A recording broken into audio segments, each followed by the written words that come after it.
23 বছর পর অস্ট্রেলিয়ায় খেলতে গিয়ে দেশটাকে পুরো নাকানি চুবানি খাওয়াচ্ছে টাইগাররা।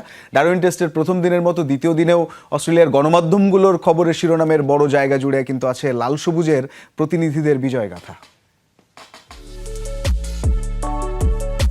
প্রস্তুতি ম্যাচে 54 রানে অল আউট হওয়ার পর গেল রব উঠেছিল। সেখান থেকে বাংলাদেশ এভাবে ঘুরে দাঁড়াবে কে ভেবেছিল। 23 বছর পর অস্ট্রেলিয়ায় খেলতে গিয়ে দেশটাকে পুরো নাকানি চুবানি খাওয়াচ্ছে টাইগাররা।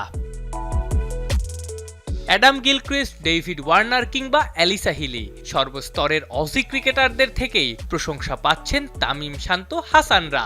ডারউইন টেস্টের প্রথম দিনের মতো দ্বিতীয় দিনেও অস্ট্রেলিয়ার গণমাধ্যমগুলোর খবরের শিরোনামের বড় জায়গা জুড়ে লাল সবুজের প্রতিনিধিদের বিজয়গাথা। এবিসি নিউজ তানজিদ তামিমের প্রশংসা করে লিখেছে, ডারউইনের মাটিতে অস্ট্রেলিয়াকে গুড়িয়ে দিল বাংলাদেশ, তরুণ খেলোয়াড়ের দুর্দান্ত সেঞ্চুরি। news.com.au লিখেছে, দ্বিতীয় দিনে বাংলাদেশ বিশাল লিড নেয় ডারউইনে এক ভয়াবহ টেস্ট পরাজয়ের দিকে আরও এক ধাপ এগিয়ে গেল অস্ট্রেলিয়া। টেস্ট ক্রিকেটে স্মিথের সর্বোচ্চ ক্যাচ নেওয়ার রেকর্ড স্মরণ করিয়ে দিয়েছে ফক্স স্পোর্টস।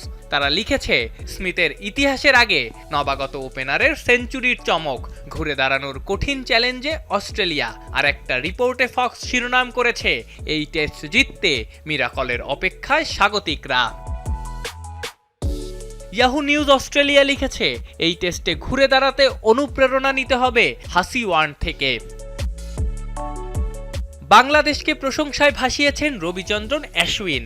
ইন্ডিয়ান কিংবদন্তি লিখেছেন, ডারউইনে অস্ট্রেলিয়াকে ব্যাকফুটে রেখেছে বাংলাদেশ, এটা কারো স্ক্রিপ্টের সাথেই মিলছে না। প্রস্তুতি ম্যাচে 54 রানে অল আউট হওয়া থেকে টেস্টের দুদিনেই আধিপত্য দেখানো বাংলাদেশের এই ঘুরে দাঁড়ানো অশ্বিনের কাছে অসাধারণ। এমনকি রিকি পন্টিং মনে করেন, এই টেস্ট গড়ে দিতে পারে বেশ কয়েকজন সিনিয়র অজি ক্রিকেটারের ভাগ্য।